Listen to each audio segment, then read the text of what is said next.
Welcome. You are watching Line Screw 1.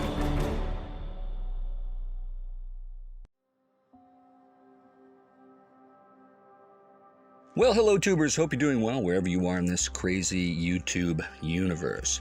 Today we're going to get to the bottom of how the actual big BC Corrections escape from North Fraser Pretrial happened. Yeah, that happened late last week, and of course the BC Corrections branch is really, how should I say, afraid of negative publicity, but they're definitely getting it, and they're not releasing much information because they don't like public accountability. That's always been the way they've operated for decades, and nothing has changed. Of course, there's a new Assistant Deputy Minister, Lisa Anderson.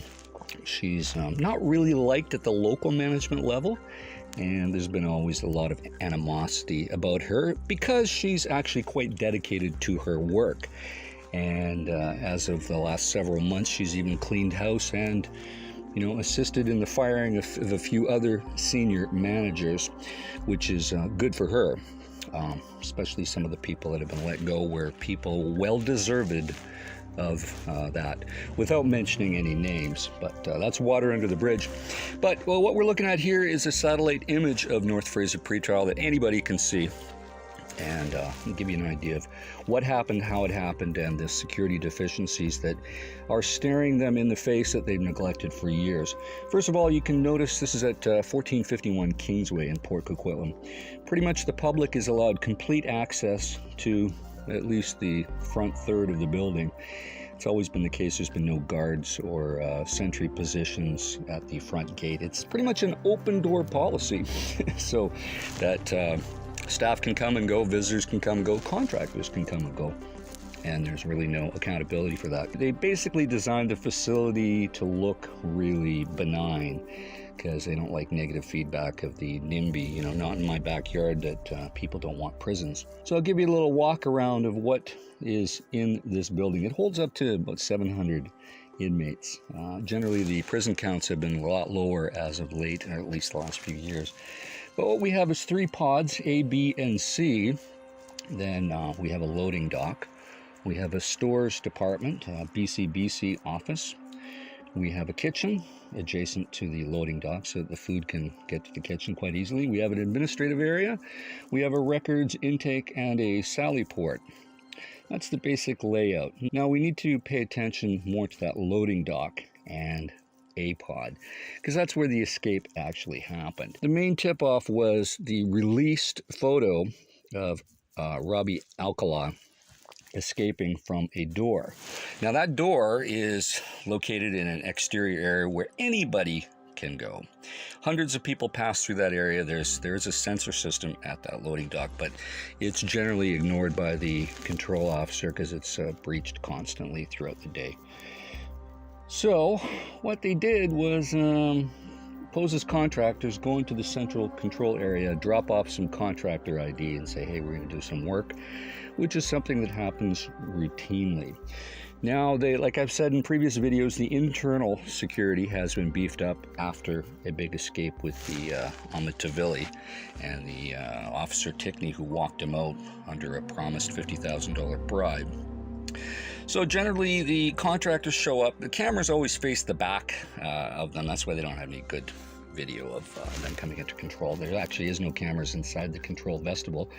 So they show up, hand over some bogus ID, which was later to be determined that were actual fake stock photos, because somebody didn't bother to do a Google search right off the bat before they were released. So that's probably a shared incompetence between the BC branch and somebody not doing a Google search, or the local RCMP. But whatever the case, it was a blunder and an embarrassment. So there we go on that affair. That's how they have the actual pictures, because it's part of the protocol that contractors actually show up and cough up some ID. So anywho, the contractors get access to the actual facility to work so that nobody gets too alarmed by this.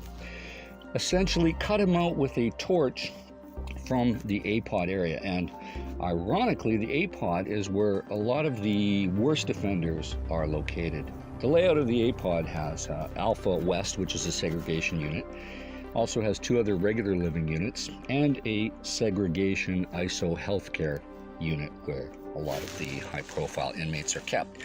So the proximity is extremely close. And the giveaway that that's exactly where it happened was this image, because as a control operator who spent over 10,000 hours working in that control room and seeing all the camera angles of the hundreds of cameras, that's exactly where that picture was. And the giveaway is that concrete bar and the gravel on the floor. You can actually see that from a zoomed in satellite image, which confirms that that's exactly where it is. So it's a door where pretty much any contractor could show up.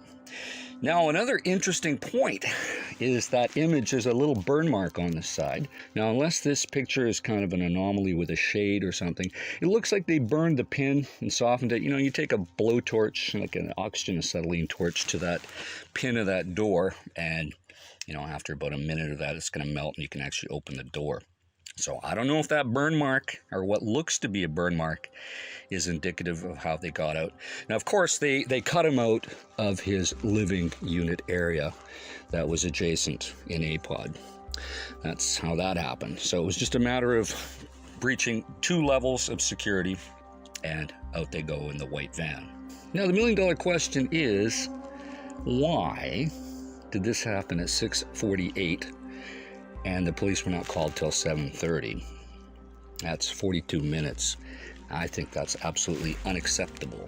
Another big red flag is that when that door is opened, whether electronically or with a key, or even if you cut it open, the moment that it's ajar, there's an indication in the control room, and it'll have an indication of something like LE.X. The X at the end of the door identification code is a sign that that's an exterior door. And, well, even if it came up in the control room and they acted upon it, it would take at least a minute to send an officer through some steel doors, down a long hallway, and to get out there, which, of course, they'd be gone by then anyway, because they've absolutely neglected exterior security. And as I've reported before, there's been cell phones smuggled in the last several weeks. And of course, the timing of this, it was right around shift change. Generally, the one shift leaves at 6:30, another one begins. So there's a lot of hubbub, a lot of people moving about. The one control officer responsible for monitoring this is really busy, moving people around the building so they can go home and the oncoming shift can come on. So they've just been asleep at the switch in terms of Warden Chima knowing this, having cameras down, having no exterior prowl, ensuring that the staff are not armed. It's absolutely a tragic failure. Now, there is another security breach that is probably going to happen at some point that I'm aware of, which I'm not going to discuss. There is a way for an inmate to escape without any assistance from the outside, and they've yet to solve that problem. If somebody in the ministry wants to get in touch with me, I will tell them exactly how to remedy that situation. But they're probably not interested. Plus, they're kind of, they don't like a good idea if it's not their own, because they're always the smartest people in the room. And Warden Chima's always tried to pretend he's the smartest person in the room, but, you know, good for him. Well, he's getting a lot of scrutiny, and his responsibility is the safety and security of the building, which has been neglected through, you know, not being visionary, not being proactive, not putting in proper protocols in terms of security for contractors, and not having every single contractor escorted. A lot of them are escorted within the building when they're inside, but on the exterior, that's pretty rare, actually. So the failure falls to Warden Chima. So because of this door, which anybody can actually access, they can even push a call button and half the time the control operator will open it, and the opposite side of that door has no camera. That's right. So how can they even keep an eye on this escape as it was happening? Because they didn't bother to put a camera in there. It's another failure of management, because it's obviously not the pay grade of the line staff who run the facility to actually requisition a camera and have it integrated into the security software system. No, that's Warden Chima responsibility, and he's too busy working on his own career. So what I think will happen to Warden Chima after this cools down a bit, there'll be a management shuffle at the very least. Perhaps he may get fired, but if he's not fired, what they typically do, it's kind of like the Catholic Church. When they have a problem with a manager, they move them around. Kind of like all the scandals in the Catholic Church. They just move the priest back to Rome, and So Chima will probably be shuffled around to a special project, and another warden will come in. Somebody like probably LaCroix, or they'll have Uppel acting in the interim. So they'll move somebody up to act and move Chima out on a special project out of embarrassment, maybe to save him a little bit of face. That's my prediction, and it's actually a prediction that I got from another retired senior officer who shall remain nameless.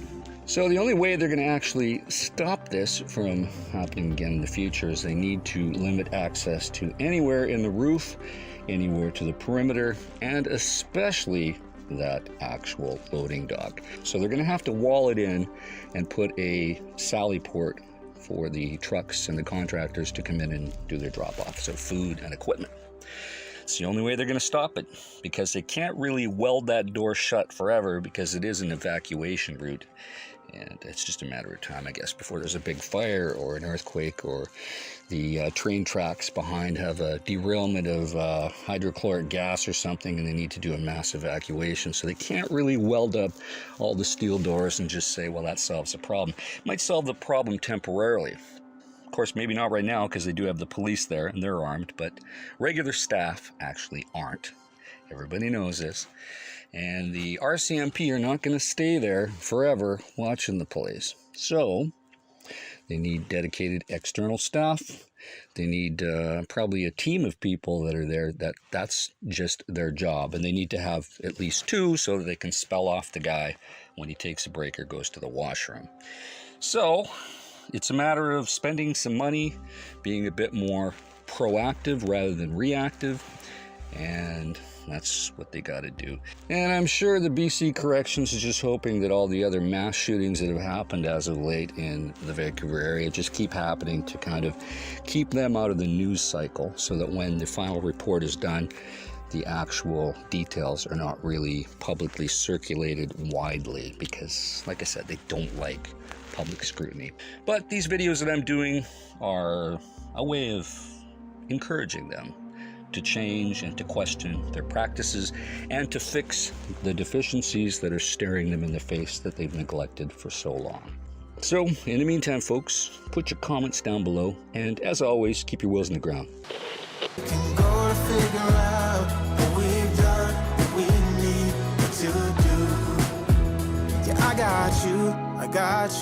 I got you.